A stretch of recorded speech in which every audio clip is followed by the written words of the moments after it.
Dan, you want to smile?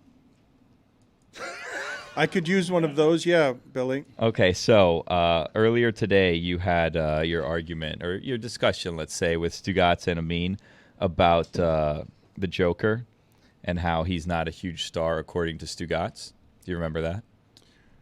Am I going to get aggregated here and get into one of these positions where you guys have said something and it's going to come back on me and I'm going to end up fighting Shaquille O'Neal or Warren Sapp because of something you guys have said? Well, no. So the video was put out, and then it was put out like rebroadcast, let's say, by NBA Central, and then it got a response and a retweet, a quote tweet, if you will. From whom? What was aggregated? What that was said? This show called him a garbage game arm bleeder, and well, the quote that they put in, they said Dan Le Batard believes Nikola Jokic would be a larger star if he were American. Quote: He's Magic and Bird, and America hates him. Question mark. End quote. And then it was quote tweeted by Kevin Durant, who said, "I don't think Jokic wants or cares to be a star. Go to work and go home. FaceTime his horses and hop in the pool." Boring. He then deleted that for some reason. So that's been deleted. Wrong account? Wrong account? FaceTiming the horses, too. Yeah, what does that mean? That's why Katie was like, I got to delete that one. I don't get it. Think about that, man. Like, does the horse have an iPhone? Is that how that works? How does it hold the phone with its hoof? Well, horses don't have thumbs, so they can't hold anything. Right. So how does a horse go about FaceTime? Well, how do they wear shoes? You put a GoPro on. No. They give it to their neighbor. Oh. I'm headed there anyway. I'm going anyway. I liked it. No, salute to you. There's also another funny deleted tweet that I'd like to get into. Should I do this? Do it. I'm gonna go ahead and report it. Messi's coming to Miami. Oh. But what? Yeah. So Apple TV yesterday kind of made everybody think when they tweeted out Barcelona, Paris Saint-Germain, Argentina, Apple TV Plus. That was interesting yesterday. Wow. We meant to get to that yesterday. They tweeted out something that was cryptic, as if Apple actually knew. It seemed, Mike, or you read it as Apple knows something about Messi. Curious because in the later stages, and this is a negotiation with Messi's camp in Inter Miami that's been going on over a year. In the later stages, to sweeten the pot and compete financially somewhat. You're never going to compete with $1 billion cash annually, but to sweeten the pot a little bit in a last-second leverage play, Apple and Adidas, Messi's arguably biggest partner, certainly wanted him here in the United States.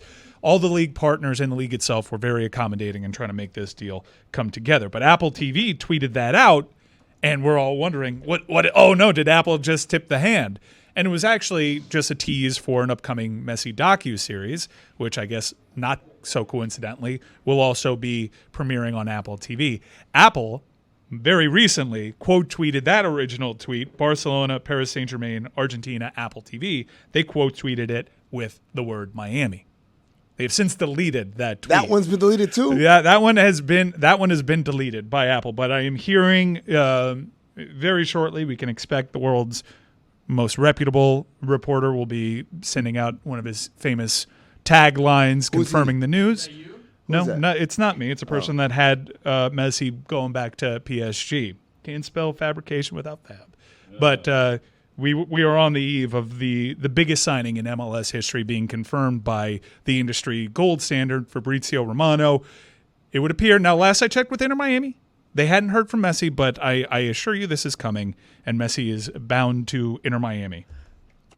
If he signs, if it's announced, does this make it the greatest season in South Florida sports history, right? Like, think about all the things that have happened. Man, like, they gotta win one of the trophies. You have to win one. They gotta win one of them. Or they go 0 for everything, but Messi signs. Come on, guys. It's the journey. Remember what Giannis said? It's not always about results. But, Mike, let me ask you this question. And just happened, what? Fabrizio Romano, who, may I remind you all, had PSG and Messi as a done deal, and that Inter Miami was never in the discussion. Fabrizio Romano has just tweeted, Lionel Messi to Inter Miami, here we go.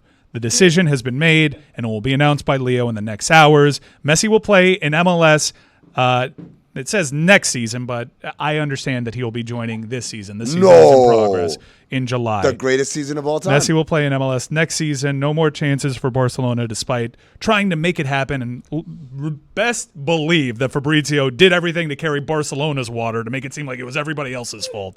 But Lionel Messi is going to in a Inter month Miami. He's going to be playing here. In 2 months he's going to be playing The here. plan has always been Inter Miami have really depleted their roster trying to make room for Lionel Messi and company.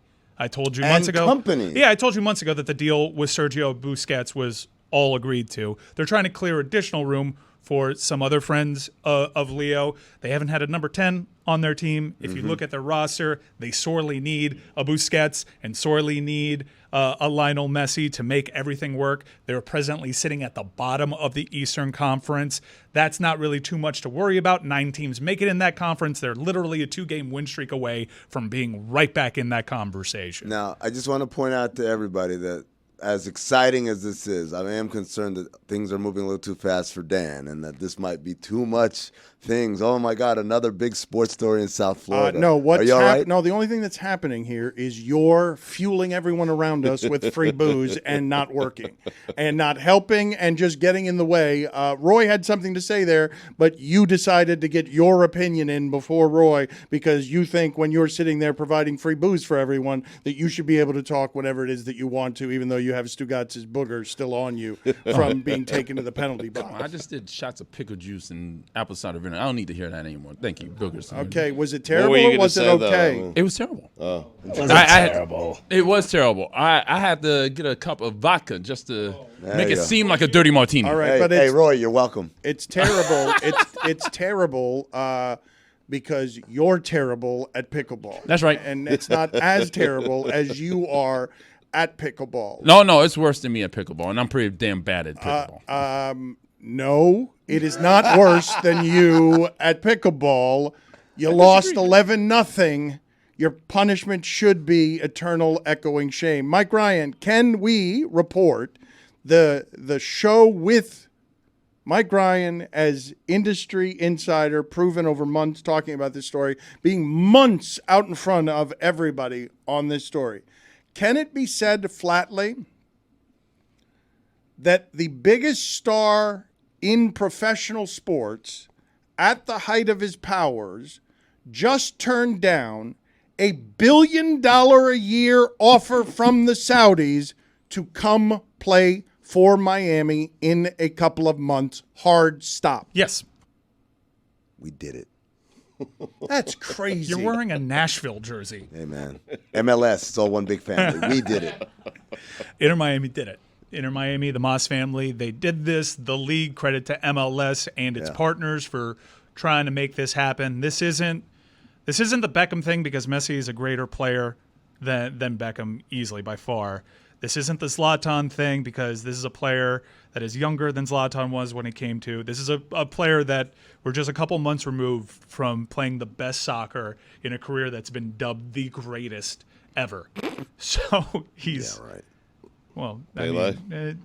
I understand you want to say Pele, but there was He's 35 years old. I number one mean, from his country. Messi left little doubt that he's this generation's greatest player. Okay. There was always a debate between Ronaldo and Messi. He put Ronaldo clear in his rearview mirror after that incredible performance. Any way you slice it, the biggest Messi hater has to put their foot in their mouth after seeing that performance. He is en route to MLS. He is coming to Inter Miami and playing his games in Fort Lauderdale. Question: Do you think Wait until he gets a load of soccer in the United States. Messi in the MLS versus the Saudi league that is rumored to be going after MLS is better than Saudi. No, I mean the quality is. But in Benzema terms of- is going to Saudi. But in terms of the attention, Conte is another name that's Yeah. also been linked there. Like, as we are these two leagues, one of which is a lot more organized and a lot more reputable, but as they're all going after names to raise their profile, which do you think is going to attract more attention outside of their own borders? Outside of their own borders, it's certainly going to be MLS because MLS is far more accessible. MLS has international rights. If you subscribe to Apple TV here in the United States and you travel abroad, You get your MLS package in Europe. He will be the face of Apple TV's real earnest push into the sports sphere. It's kind of gotten off to a real shaky start because they haven't had a marketable superstar to do this. This is something that you will seek behind a paywall. Messi is a destination. But it's appointment viewing. It's a ridiculous coup. Not only, though, is it all of the things that you just mentioned, it is Apple TV buying their way into sports in the most aggressive and best way possible because they just reduced Amin to the LeBron MJ argument where it's like, who is better ever? Is it Messi or Pele? And then he just scoffed at you. He's ready to get the takes off right now that Messi is no Pele, my friend. Okay, fine. We don't actually have to. The fact is that those are the only two people in the discussion. I think he even surpassed Maradona with his most recent. Oh, look at him. Okay, well, anyway you cut it. You're not even number one in your own country. You're not even number one in your own country. Stugotz is a special kind of useless, man. Shep Messing is who he's thrown in. One of the great indoor goalies of all time. I mean, Lionel Messi is coming to Inter Miami, and the analysis would it's the biggest thing to ever happen. Better from that booger on your finger.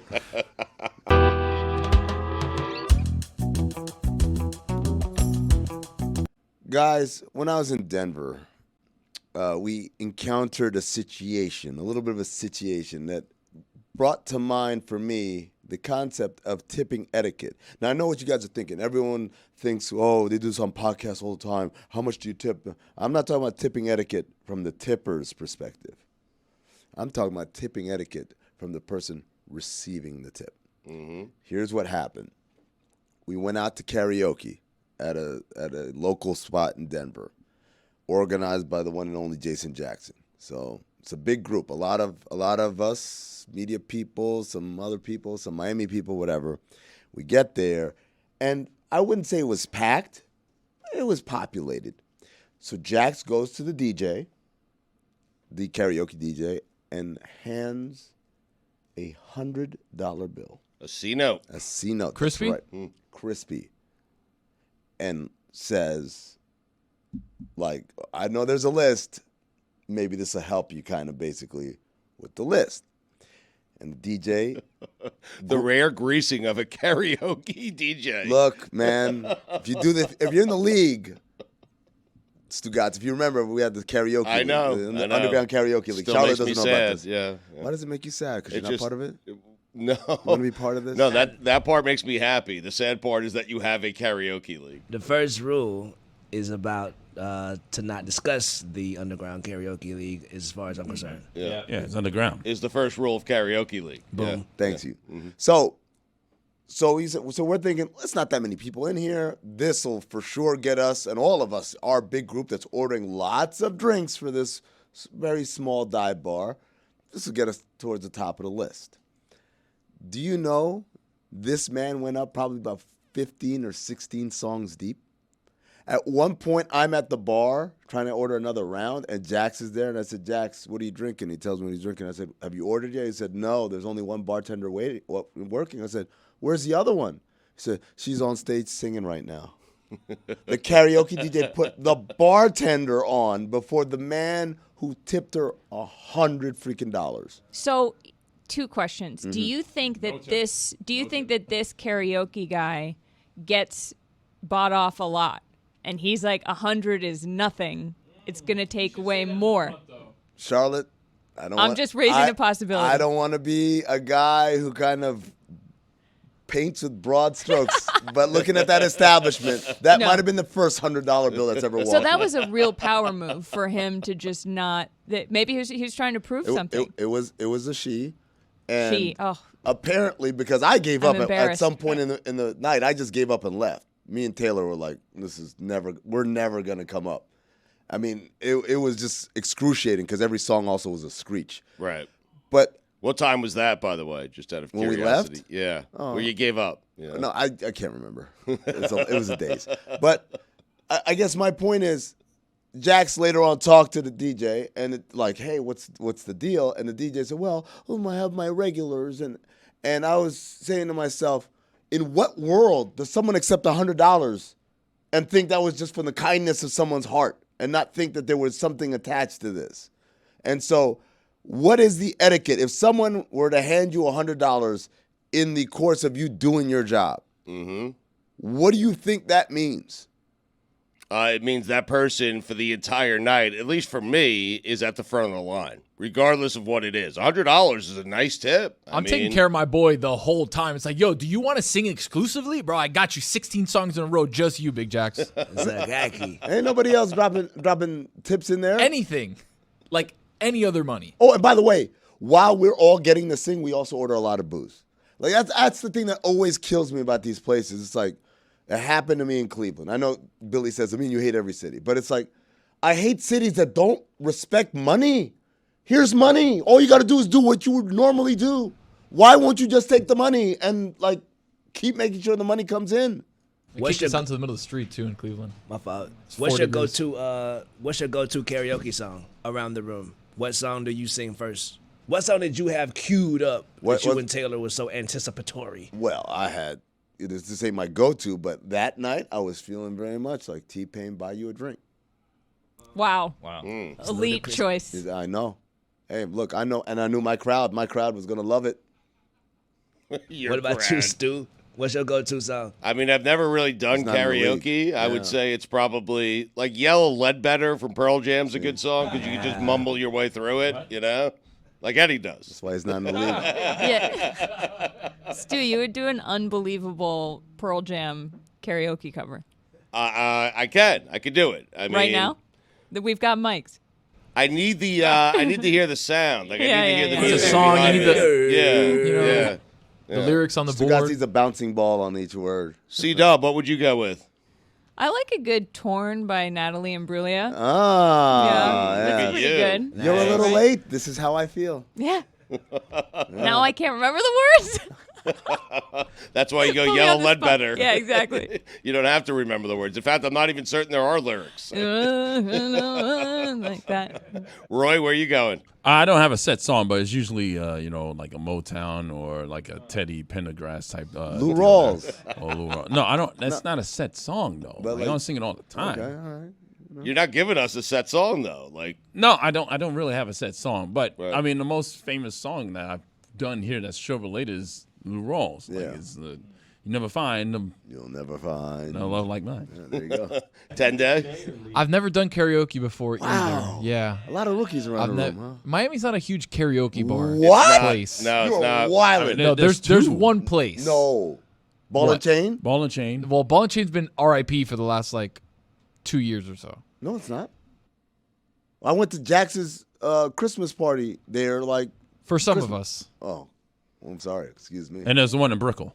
I was Caroline's or something? Sweet Caroline's. That's the one I know about. I was told that you are a Katy Perry person and that you I like- have that I like on Katy Perry. lock is what was fed I to like- my yeah. headset, that you're lying and that you've done Katy Perry. Well, no, I'm not at lying about karaoke. never doing karaoke, but yeah, Teenage Dream is one of the greatest songs of all time. Do you ever feel? California Girls also California doesn't Girls get is enough another- love by Katy Perry. Yeah. Two Americans. I was Can I ask everyone a question? Are you guys good at singing? No, absolutely not. Okay. mediocre. Oh, C-Dub, you're new around here. Okay. There are rules to karaoke. Okay. There's it's like people think, oh yeah, I just went out and sing. No. You have to be a bad singer? No. If you are a good singer, why are you doing karaoke? Go start a cover band or something. Yeah. You don't come here. If I could sing, I wouldn't be here. I'll tell you that much. Karaoke I'd be is- on stage. Karaoke baby. is for bad singers. No, Amin is it's right. not about bad singers. Karaoke is for performers. So the voice is secondary. The idea is like, Great take. Do I have stage presence? Can I control the crowd?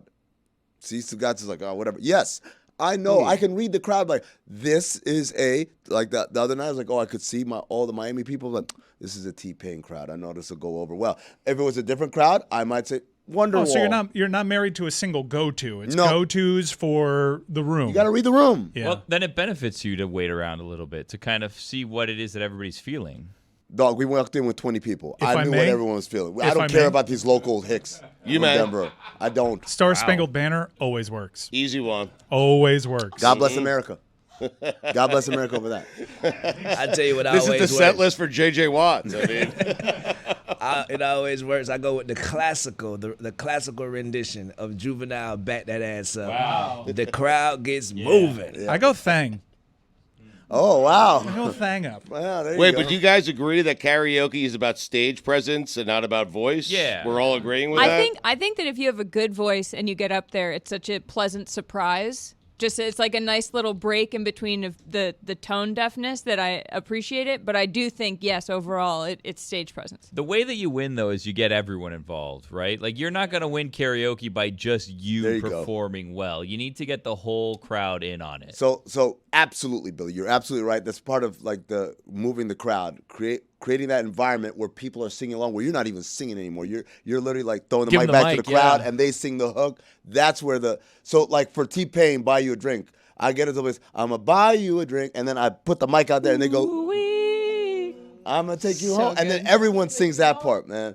I'm telling you, that's the thing. Now, one thing to Charlotte's point, there is a caveat to having a great voice if it comes from an unexpected source. Make a player want to grab that, autograph that.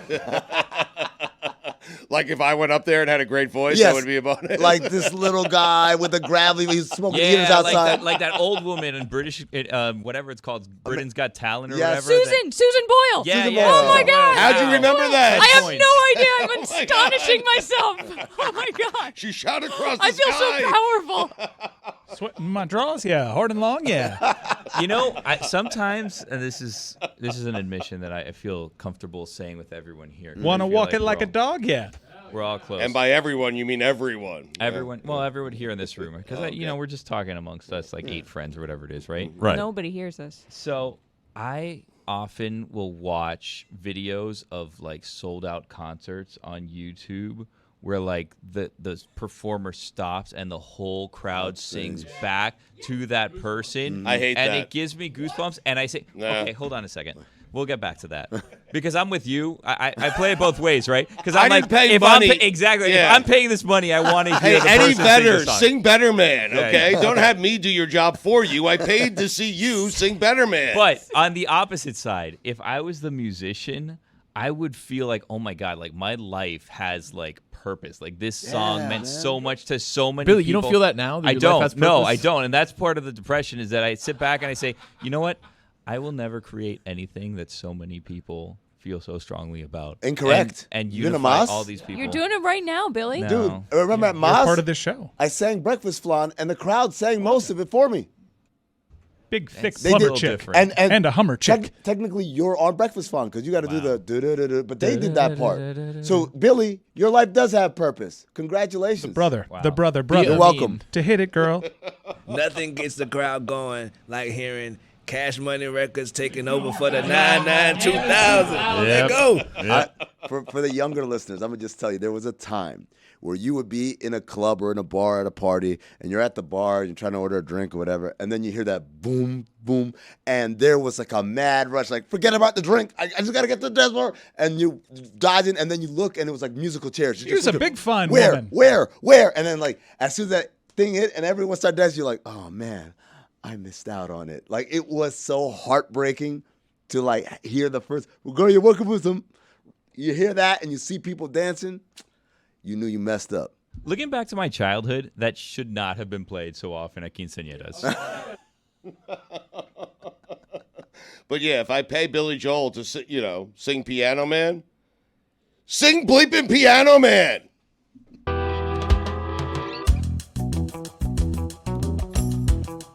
So, I have found the greatest show on Netflix. Really? And I don't know how you guys are going to feel about this. It is soothing, it's funny, it's cute, and it is the Great British Bake Off Juniors. I thought you were The going with kids- Dahmer. I thought No, you were going Fubar. I set think myself you up should for an incredible joke and just totally whiffed it. No, the watching little kids try to bake stuff is like just watching them make an absolute mess in the kitchen, but you don't have to clean it up. You're not involved. They're so proud at the end. Nobody really cares if they do it well. Only Nobody like 2 kids cried when they were eliminated. Yeah. Yeah, They're good really good sports about sport. it. Yeah. Everyone's shaking their heads at me, so Nah. I feel like this isn't landing. But I don't want to watch children do anything. Yeah, I don't really care. Anything. That's why you're here 3 times a week. Exactly. It's a great wow, show, Sean. wow. Including his own. Oh my God. That was the joke. Oh, wow. For the audience, Billy. Yeah. Oh, yeah. That was a great show, Sean. That was a great nomination. Salute to those children. My daughter loves that show, by the way. She screams, "Niños, niños," and she wants to see the little kids cook. She loves it. The kids, a little sloppy, though, on the finished product, if I'm going to be perfectly honest with you. Also, like, I feel like they're using, like, things that, like, 8-year-olds shouldn't be using. Like, 8-year-olds shouldn't be playing with a stove. They shouldn't be using these giant mixers. They shouldn't be using these giant knives. It's very dangerous. That was going to be my next point, actually, Billy. I'm so glad you brought that up, is that I'm grateful for this content. I don't know that we should have it, because here are kids with, like, pans of hot caramel, and they're like, oops, I burned it, and the whole place is, like, filled with smoke, and then they're chopping stuff up, and they have to go quickly. I don't know how they don't completely hurt themselves. Are they British? Yeah. That's probably why. Oh. What does that mean? Why? The accent makes them seem more mature. Yeah. Oh, yeah. Like, They're all geniuses You're right compared to about that. American kids. Yeah, There's also like a weird age range on that show where some of them look to be like 7, and then there's like a 14-year-old where like, this isn't fair. Like, this person has twice as much time Does the cooking. 14-year-old win? Always. I got to, right? You got to rock these kids. The good ones. And then one of them's always like 5, 6, and the others are like 4 feet tall, and you're like. But they should be grouped by age. I right? know. They should. They should have a category of, but they don't. They're like, you're a kid, you're in, and it's just really wild. If you're a teenager on that show, you have to be running circles around them. You got to be like Stuart Scott in that SportsCenter commercial, like blocking shots out of bounds. There's zero room for error here, right? Like, you have to dominate if you're that age. If you're the older kid. If you're the older kid and you're dealing against 8-year-olds, come on, man. It's like Danny Almonte in the Little League World Series. Yep. That's exactly Florida what Christian, it's like. stand up. Yeah. Also, if you're that good, join the adult one. Yeah. Like, what are you doing with the kids? You're that good? You mean go play up. The big league World Series? Exactly. Yeah. Okay. This is all a way to get to Danny Almonte. Yeah, exactly. The whole segment, that's where we were ending up. Charlotte, I got to say, man, I vehemently disagree that could be the best show on Netflix. I think the best show on Netflix is I Think You Should Leave. No, absolutely not. I think you should leave. Salute to that show so far. From the bottom of my heart, salute to that show. Wow. Yeah. But no, sir. It's not hilarious. It's hilarious in pockets. Yeah, it is. Wow. They have a couple of segments that really hit home. They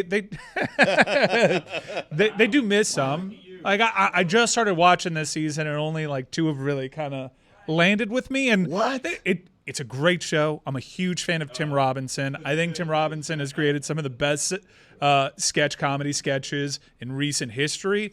But the batting average isn't outstanding for I Think You Should Leave. It's not. I always like watching it though. Like, even if I'm not laughing out loud, I'm like, descending into cringe. It makes you feel something. Because the ambition, the audacity of that show is always impressive. That that they're doing their best to make it work, and some of the sketches just don't work. The debate show where I'll debate anyone, anywhere, on any topic, and if you start to beat me, I'll just go on my phone. Well, I think when genius. Yeah, conceptually I like it. I like their commitment. They are so commitment to just like, what would be great? Like, their commitment to those ideas are fantastic. But it does kind of miss. With the safari flap? That's an all-timer. That's an all-timer. But that's when it lands. I will say that I maybe came out the gate a little strong with the best show, but I needed to take and I needed to sell it to you guys so that you'd let me talk about Junior Bake Off. Is that the same show or is that a different show? Well, can I take the opportunity to talk about something else that Netflix has done? Because their movies, you want to talk about hit or miss. They haven't been. Most of their movies are trash. Most of their movies are misses. Red Notice, though, was awesome. I haven't actually gotten around to Red Notice. Red Notice is a file. Yeah, wow. Good movie. Yeah, but the best original Netflix movie that I've seen was Extraction, the first one. Oh, with Chris. There's a second? Well, they're promoting it now. Yeah, Tyler Rake. Spoiler alert. Tyler Rake lives. Yeah. Which is a real upset if you watch the first Extraction. I guess they extracted him. Yeah. Hey. But you were shocked when you heard the news? It's a great action movie. It's directed by, the name escapes me, but it was a stunt coordinator for the Russo brothers. Yeah, he's incredible. And he just knows how to shoot action. Uh-huh. And in the first Extraction, there's about a 20-minute scene that is one shot. Yeah. One continuous shot where Tyler Rake kills about 120 people, including one person with an actual rake. Wow. Nice. Yeah. Tyler Rake kills somebody with a rake, and I was bought in entirely, and I'm so excited for the sequel. To be a fly in that writer's room. You know what'd be great? It's actually Tim Robinson. Extraction could be a great movie about dermatologists also. Oh, I'm so in on that. That IG algorithm. My TikTok is on fire. Dude, my IG algorithm is just pimple popping. That's sick. I love Dr. so Pimple cool. Popper. I can't watch it. It makes me feel nauseous. They get that little instrument. They got a little hole at the end. I bought those instruments. And I bought like a Dr. Pimple Popper branded like dermatology set. Start to come out right there, like a little worm. It's an underrated feeling. Popping is it, right? Popping a whitehead. Yeah. Popping your own zits is incredible. Watching other people's zits gets popped makes me want to throw up. You know what I love? A nice benign mass. Just in the neck. Ew. When they slice it, that little incision, and then one incision, and I like. You know what I like when they take it out whole with the sack, like they take the tweezers. What are we then doing they cut here, the guys? sack. Come on, this is crazy. So This is one more thing about Tim Robinson. I saw someone tweet, and I can't remember who, so I'm really sorry, but said that Jesse Armstrong started out in sketch comedy, so they can't wait to see like what absolutely messed up serious drama Tim Robinson wins an Emmy for in 10 years. And I loved that. Killer in the movie. If he was a serial killer, he was the Riddler. Tim Robinson. Hop on it. I have questions. You don't just ask questions, right? I think I've watched the worst television show on Netflix. What is that? And I can't believe I'm saying this because I am conditioned to like this every single time. But Dan got me excited about Fubar last week. Oh, Fubar. And he played the preview. The R is for Arnie. I got to tell you something. I have a rule. No one calls him Arnie. The R is for Arnold. Arnold. He's Arnie in this movie. Arnie is a different guy. I have a rule to an Arnold Schwarzenegger movie or Sylvester Stallone. I'll extend Stallone a longer leash because he's a slightly better actor than Arnold is. Oh, man. But you can't act, okay? So here's the problem. No, here's the problem with Fubar, okay? Arnold does too much acting on the front end. And then when you think the acting is done, about 45 minutes in, when they finally get to the R, and Arnold finally gets to killing people, because that's what he's good at. Stick to your strengths, okay? Like Rambo was perfect. First Blood, it's great. He strolls into town. He doesn't say much. Inside of 30 minutes, he's killing the entire town. Spoiler alert, he slit someone's throat like 8 minutes in. He had a different technique to slitting throats that's vertical. Right, 7 minutes of Stallone and then starts slitting throats, okay? And then, he walks through town. He's at the diner. He talks to Teal, I think, Lieutenant Teal, and then he starts killing everyone in the mountains. With Fubar, what's really bad is I don't care about Arnold. I don't care about his relationship. I don't care about the family stuff. I don't care if he gets his wife back. What I care about is that he kills a lot of people, and he does not kill enough people. Amin, I did not get through the third episode. It is too much about the family and not enough about Arnold killing people. And that's what I want to see. Did you Kindergarten Cop? You watched that one? Didn't like it. No. What? No. Stu, you could watch highlight reels of Arnold on YouTube where it's no story, it's just him messing people up. Arnold could be reacting to my IG algorithm feed when he sees it's not a tumor. I would like to argue the best show that ever touched Netflix was a show called People Just Do Nothing. It's a London show. It's for the Brits. It's for me in Whittingham. But try it out. Funny. I promise to God, it's the best show you ever watched. Boy, did Whittingham make the right move. Oh my God. Did Whitty know? Insider trading. There's no chance he didn't, he had to have, he would just jump ship in the middle of all of this. Second thought, I'm going to go do this over here.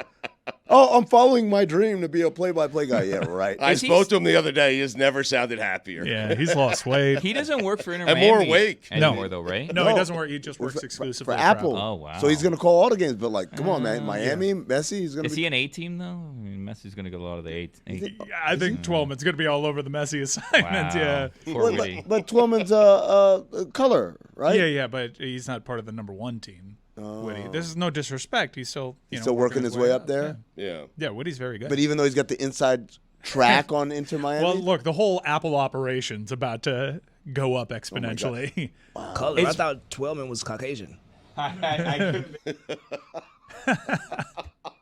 headed to the penalty box. No. Is Messi going to play a game in the new stadium? Like, how long is his career at have Freedom left? Park, well, they got to turn the stadium around. Even like the most aggressive timelines, I think, has the stadium being done in like 3 years. I don't know if it'll time out for that. He will certainly be playing at the Drive Pink. It should be noted, though, like the totality of the package hasn't fully come into place. I expect there now a more formal announcement in the coming hours, but the biggest hurdle has been cleared. But it should be noted that the club itself hasn't officially heard the final details of this deal because it's still coming together. But they've prepared for Messi announcing and then having to have the final details fall in place. I mean, Mike's had a day. That's what I want to ask him right now because when Tony was right about the Jaguars, he demanded capitulation from Dan. Who do you demand capitulation from? I think they know who they are. They know who they are. Name names. Fabrizio Romano was dead wrong on this story the entire time. It's actually a pretty bad look for him. Pretty bad look for him. What kind of look is it for you? Pretty solid look for me. It's a good look. It's a decent look. Phenomenal Yeah. look It's a for good Mike. Great, man. It's a Louis look for him.